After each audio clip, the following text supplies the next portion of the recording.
Hello class 12। कल तो हम आधा चैप्टर समझ चुके थे, चैप्टर 1 पॉलिटिकल साइंस का। आज हम लोग थोड़ा समझेंगे इंटीग्रेशन ऑफ प्रिंसली स्टेट्स। चलिए कहानी को आगे बढ़ाते हैं। British India was divided into British Indian provinces and princely state. जब भारत अंग्रेज़ों के अधीन था तो भारत के दो हिस्से हुआ करते थे, दो पार्ट हुआ करते थे। एक को कहा जाता था ब्रिटिश इंडियन प्रोविंस और दूसरे को कहा जाता था प्रिंसली स्टेट्स, है ना। The British Indian provinces were directly under the control of British government, while princely states were ruled by princes. और लेकिन जो द ब्रिटिश इंडियन प्रोविंस जो था वो सीधे सीधे ब्रिटिश गवर्नमेंट के कंट्रोल में था, लेकिन प्रिंसली स्टेट जो थे उस पर प्रिंसेस या राजाओं का शासन हुआ करता था। The princely states enjoyed some control over their internal affairs as long as they accepted British supremacy. This was called paramountcy or suzerainty of the British Crown. और प्रिंसली स्टेट जो थे उनको अपने किंगडम के अंदर थोड़े इंटरनल अफेयर्स पर control हुआ करता था। और साथ ही साथ क्या था कि ये कहा गया था उनको कि जब तक आप ब्रिटिश सुप्रीमेसी मानते रहोगे, आपको इंटरनल अफेयर्स पे हम आपके इंटरनल अफेयर्स पे हम कोई हस्तक्षेप नहीं करेंगे। ये ब्रिटिश लोगों का कहना था। और इसको कहा जाता था, जो ये अधिकार उनको मिला हुआ था ब्रिटिश सुप्रीमेसी के अंदर में, उसको पारामाउंटसी या सुजरनिटी ऑफ द ब्रिटिश क्राउन कहा जाता था। उसके बाद just before independence, second part देखिए इसका सेकेंड पॉइंट। इंडिपेंडेंस के तुरंत बाद ब्रिटिश लोगों ने ये बात अनाउंस कर दी थी कि जो जो पैरामाउंटसी और ब्रिटिश क्राउन जो है वो प्रिंसली स्टेट्स के ऊपर लैप्स कर जाएगा, यानी ख़त्म हो जाएगा। It meant that all these princely state almost 565 in all will become legally independent. इसका मतलब ये था कि उस समय एक दो नहीं थे प्रिंसली स्टेट, वो 565 थे पूरे भारत में, और ये सब कानूनी तौर पे स्वतंत्र हो जाएंगे। The British took the view that all these states were free to join either India or Pakistan or remain independent if they so wished. और साथ ही साथ अंग्रेज़ों का तो जैसा हम बार बार पढ़ते आ रहे हैं डिवाइड एंड रूल पॉलिसी थी, तो उन्होंने इन लोगों को ये कह दिया था कि भाई तुम ऐसा है कि तुम भारत ज्वाइन करना चाहते हो भारत ज्वाइन कर लो, पाकिस्तान ज्वाइन करना चाहते हो पाकिस्तान ज्वाइन कर लो, और अगर स्वतंत्र रहना चाहते हो तो स्वतंत्र रहो। उनको ये कह दिया गया था। The final choice was not of the people but the princely rulers of the state. और ये जो फाइनल चॉइस जो थी वो जनता से नहीं पूछा जा रहा था कि हाँ आप क्या चाहते हैं, बल्कि राजाओं के हाथ में दे दिया गया था कि आप जो चाहते हैं वो कर लीजिए। It was a very serious challenge. अब जब भारत स्वतंत्र हो गया तो ये बहुत बड़ा चैलेंज था for a newborn country as it threaten the unity of the country. अब चूँकि अब भारत जस्ट अभी स्वतंत्र हुआ ही था, नया देश बना था, तो उसके सामने यूनिटी का खतरा आ गया था कि कैसे यूनाइटेड रहेंगे। इसमें एक दो नहीं है, ये तो 565 प्रिंसली स्टेट हैं। इन छोटे छोटे स्टेट्स का कैसे कैसे कंट्रोल होगा, कैसे भारत एक सूत्र में बंध पाएगा।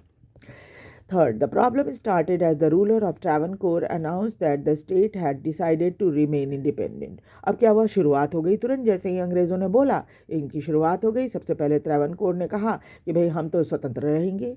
फिर उसके बाद नवाब ऑफ हैदराबाद भी उसके पीछे पीछे आ गए कि हाँ हाँ हम भी स्वतंत्र रहेंगे। फिर नवाब ऑफ बंगाल ने भी यही कहना, नवाब ऑफ भोपाल ने भी यही बात कहनी शुरू कर दी कि नहीं नहीं हम स्वतंत्र रहेंगे, हम कॉन्स्टिट्यूएंट असेंबली में नहीं, यानी भारत का जो भारत जो समय बना था कॉन्स्टिट्यूएंट असेंबली उसके उसमें शामिल नहीं होंगे, भाई इंडियन यूनियन में शामिल नहीं होंगे। All this decision meant that India would be further divided into small countries. इसका मतलब ये था कि भाई भारत तो बहुत छोटे छोटे देशों में तब्दील हो जाएगा, भारत के अंदर ही बहुत सारे छोटे छोटे देश हो जाएंगे। It was a strange situation since Indian independence was aimed at unity, self determination as well as democracy. ये बड़ी विचित्र बात थी क्योंकि भारत ने जो स्वतंत्रता की लड़ाई लड़ी थी उस समय तो इनका उद्देश्य था कि भारत एकजुट होकर और सेल्फ डिटर्मिनेशन के साथ ही साथ एक डेमोक्रेटिक कंट्री बनना है उसको। So it was obvious that the princely state were not willing to give democratic right to the people under their rule. और ये भी बात बिल्कुल साफ हो रही थी कि ये प्रिंसली स्टेट मना कर रहे हैं, क्योंकि वो जो है नहीं चाहते कि उनकी जनता को जो प्रजातांत्रिक अधिकार जो होते हैं वोट डालने का या और भी बोलने का, इन सब चीज़ों का जो अधिकार होता है समानता का, तो ये सब नहीं देंगे वो। अब उसके बाद भारत ने क्या गवर्नमेंट का अप्रोच था वो देखिए। The interim government took firm stance against the possible division of India into small principalities. अब क्या था कि जो इंटरिम गवर्नमेंट उस समय बनी थी जवाहरलाल नेहरू वाली, उन्होंने क्या किया, उन्होंने कहा कि नहीं, ये तो बड़ा ही इतनी छोटे छोटे प्रिंसिपैलिटी में हम बंटकर तो नहीं रहेंगे। अब इसमें मुस्लिम लीग भी आ गए। मुस्लिम लीग ने क्या कहा कि भारत ने जो फैसला लिया है उसका तो हम विरोध करते हैं, और भारत का जो स्टैंड है कि भैया हम सभी प्रिंसली स्टेट को मिलाएंगे अपने में, ये तो बहुत गलत है। ये मुस्लिम लीग का कहना था। But at that time Sardar Patel was India's deputy prime minister and the home minister during the crucial period immediately after independence. और उस क्रूशियल पीरियड में सरदार पटेल जो थे वो भारत के डिप्टी प्राइम मिनिस्टर भी थे और होम मिनिस्टर भी थे। तो he played a historic role in negotiating with the ruler of the princely state firmly but diplomatically and bringing most of them into Indian Union। उसके बाद वो घूम घूम कर सभी, उनका बहुत ऐतिहासिक रोल है भारत को एक सूत्र में बांधने का, और वो हर रूलर से मिले प्रिंसली स्टेट से, और थोड़ी जहाँ शक्ति दिखानी थी वहाँ शक्ति दिखाई, जहाँ डिप्लोमेसी दिखानी थी वहाँ डिप्लोमेसी दिखाई, और उसके बाद ज़्यादातर को भारतीय यूनियन में मिलाने में कामयाब हो गए। It looked easy but very complicated. वैसे तो बोलने में लिखने में बड़ा आसान लग रहा है, लेकिन ये न सिर्फ डिफ़िकल्ट था बल्कि बहुत ही स्किलफुल तरीके से परसुएट करना पड़ा उनको कि हमारे इंडियन यूनियन में आप शामिल हो जाइए। Saurashtra region of Gujarat had 14 big states. Saurashtra region जो है गुजरात का, वहाँ तो 14 स्टेट्स थे प्रिंसली स्टेट्स, और 119 स्टेट्स जो थे और भी थे। उड़ीसा में 26 थे, है ना। इन सब को छोटे छोटे स्टेट्स को अपने यूनियन में मिलाना, ये बहुत ही कलाकारी उन्होंने उस टाइम दिखाई थी सरदार पटेल ने। The government approach was guided by 3 consideration. और जो deputy prime minister Sardar Patel ने जो तरीका अपनाया था उसका आधार 3 बातें थी। एक तो ये, the people of most of the princely state clearly wanted to become the part of the Indian Union. लोगों से पूछा गया, कहा कि भाई जो प्रिंसली स्टेट में लोग रह रहे हैं वो साफ साफ बता दें कि वो इंडियन यूनियन में आना चाहते हैं कि नहीं आना चाहते हैं। उसमें ज़्यादातर लोग जनता ने यही कहा कि वो भारतीय यूनियन में आना चाहते हैं। दूसरा क्या था, government was prepare to be flexible in giving autonomy to some region. और उन्होंने कहा कि बहुत ज़्यादा अभी शक्ति दिखा रहे हैं तो थोड़ा सा ऑटोनॉमी हम दे देंगे उनको, है ना। ये विचार भी था। The idea was to accommodate plurality and adopt the flexible approach in dealing with the demand of the regions. और ये कहा गया कि थोड़ा सा हम फ्लेक्सिबल रहेंगे, ज़्यादा सख्ती नहीं दिखाएंगे, थोड़ा सा उनकी बात भी मानी जाएगी। अगर वो बहुत ज़्यादा अड़े हुए हैं कि नहीं हमको नहीं मिलना इंडियन यूनियन में, तो थोड़ा समझाया जाएगा और थोड़ा है सो उन पर सख्ती दिखाई जाएगी जहाँ ज़रूरत होगी, और थोड़ी छूट भी दे देंगे। ये भी भारत सरकार का स्टैंड था उस टाइम। और तीसरा क्या था, the backdrop of partition which brought into focus the contest over demarcation of territory, the integration and consolidation of the territorial boundary of the nation had assumed supreme importance। और उस समय भारत तुरंत स्वतंत्र हुआ था, पार्टीशन भी हो गया था, तो जो बाउंड्री थी, बॉर्डर था इंडिया का, वो भी उसको भी बहुत ध्यान में रखना था कि सारी टेरिटरी को समान पावर मिले, और साथ ही साथ क्या है उसको इम्पोर्टेंस भी दिया गया कि भाई हमारी टेरिटरी पर कोई दूसरा देश कब्जा न जमाने लग जाए। उसके बाद 8th पॉइंट देखिए, before 15 August 1947 the peaceful negotiation has brought almost all state whose territories were contiguous to the new boundaries of India into Indian union. और 15 अगस्त 1947 तक बहुत ही शांतिपूर्वक बातचीत हुई, और ज़्यादातर स्टेट जो थे जिनकी बाउंड्री हमारे देश के साथ लगती थी, उन सबको नई बाउंड्री जो भारत की बनी थी उसमें वो सब इंडियन यूनियन में शामिल हो गए, जितने राज्य थे वो। अभी हम मैप भी देखेंगे उनका। The ruler of the most of the state sign a document, उस समय उनको एक डॉक्यूमेंट साइन करना पड़ा था, उसमें था कि इंस्ट्रूमेंट ऑफ एक्सेशन इस डॉक्यूमेंट को कहा जाता है, इसका नाम याद रखिएगा,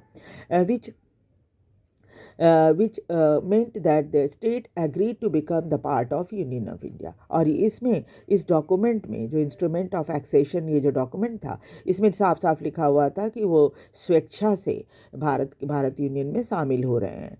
हालांकि जूनागढ़, हैदराबाद, कश्मीर और मणिपुर ने थोड़ी प्रॉब्लम ज़रूर क्रिएट की। उसके बाद देखिए Hyderabad, it was a princely state surrounded by the Indian territory. Hyderabad जो था वो भारत के बिल्कुल बीचों बीच में है ना, और आपने देखा ही है, पता ही होगा आपको, और चारों तरफ से इंडिया का टेरिटरी है।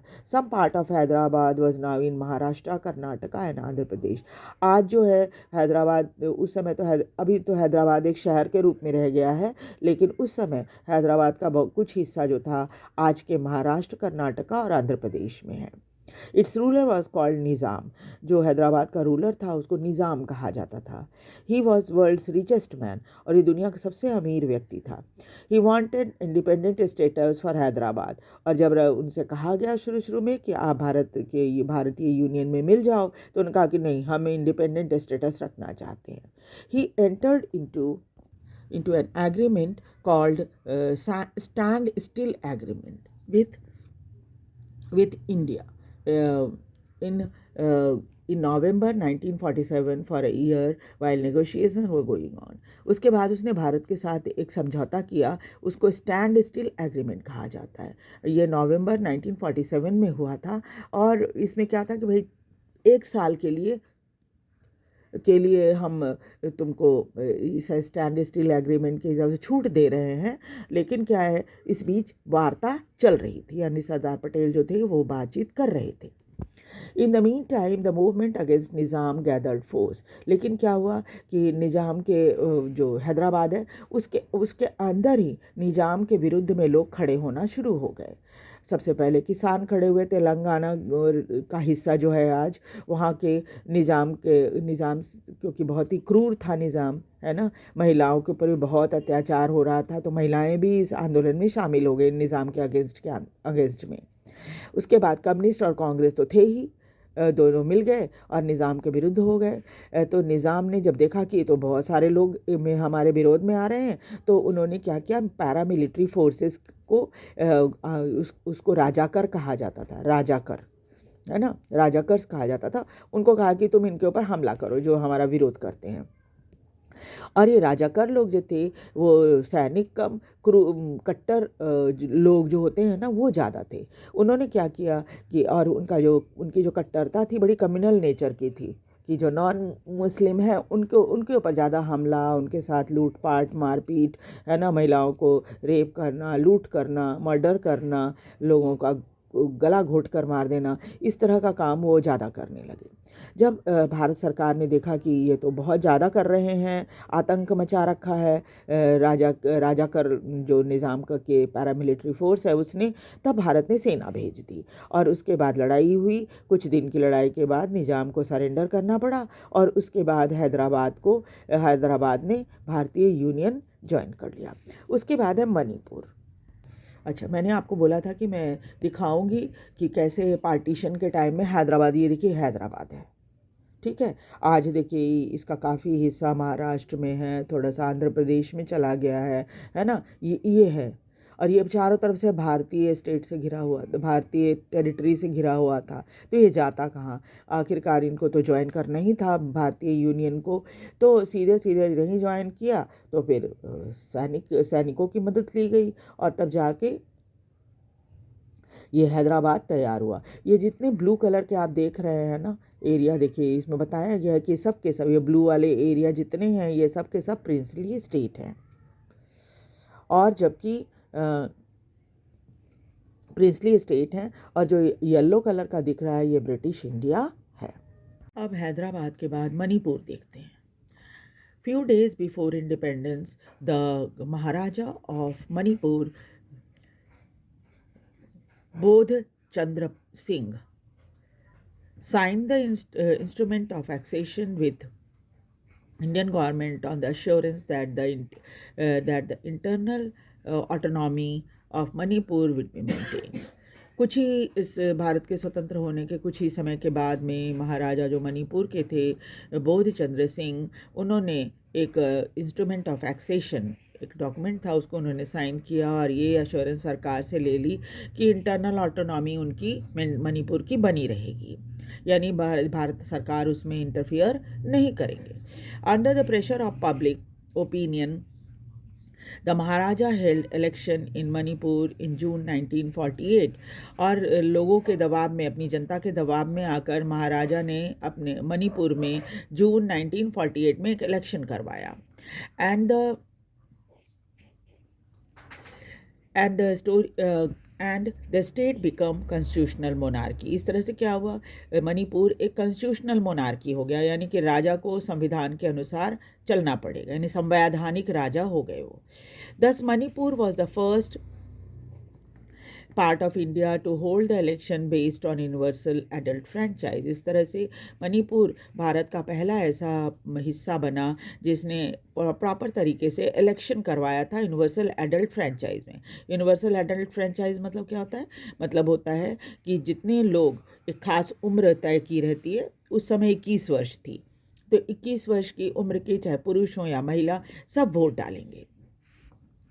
बाद में इसको राजीव गांधी ने 18 वर्ष कर दिया था. In the legislative assembly of Manipur there were some differences over the question of merger of Manipur with India. और शुरू में लेजिस्लेटिव असेंबली जो थी मणिपुर की, वहाँ पर लोगों में इस बात के लिए बहस थी कि भारत में मिलना चाहिए या नहीं मिलना चाहिए. When the state Congress wanted the merger, फिर स्टेट में, वो उस स्टेट में जो कांग्रेस के लोग थे, उन्होंने कहा कि नहीं, हमें मिल जाना चाहिए. Other political parties were oppose to this, लेकिन दूसरे पार्टी जो थे वो इसका विरोध कर रहे थे. The government of India succeeded in pressurising the Maharaja into signing the merger agreement in September without consulting the popularly elected legislative assembly of Manipur. फिर भारत सरकार ने उनके ऊपर दबाव डाला, महाराजा के ऊपर, कि वो मर्जर एग्रीमेंट के ऊपर साइन कर दें सितंबर 1949 में. और इस तरह से क्या हुआ, मणिपुर भारत का एक हिस्सा बन गया. This cause lot of anger, लोग बड़े इससे नाराज़ तो ज़रूर हुए. रिसेंटमेंट इन मणिपुर, मणिपुर में लोगों को बहुत अफसोस भी था कि क्यों ऐसा हुआ. The repercussion of which are still being felt, और कभी कभी उसका असर अभी भी देखने को मिलता है. तो इस तरह से, किस तरह से ये जो कार्टून है ये बताता है किस तरह से सरदार पटेल ने जो प्रिंसली स्टेट्स थे उन लोगों से किस तरह से बातचीत करके सारे राज्यों को मजबूर कर दिया था कि वो भारत इंडियन यूनियन में शामिल हो जाएं. उसके बाद रीऑर्गेनाइजेशन ऑफ स्टेट, उसके बाद तो भारत का रीऑर्गेनाइजेशन हुआ और अलग अलग स्टेट्स बने. अभी मैं आपको फिर से वो मैप दिखाऊंगी, दूसरा वाला मैप. एक तो भारत स्वतंत्र होने के तुरंत बाद का मैप था जो अभी मैंने थोड़ी देर पहले आपको दिखाया था. इसमें भारत सरकार जो है वो भारत का मैप, स्वतंत्रता के ठीक पहले का ये मैप. और पार्टीशन हुआ, India before and after partition. ये तो बिफोर पार्टीशन है ना. और उसके बाद आफ्टर पार्टीशन ये वेस्ट पाकिस्तान और ईस्ट पाकिस्तान बन गया था. उसके बाद अभी एक और मैप आपको देखना है जिसको ध्यान रखना है आपको. उस मैप को देखिए तो पता चलेगा कि भारत की स्थिति उस समय स्वतंत्रता के तुरंत बाद कैसी थी.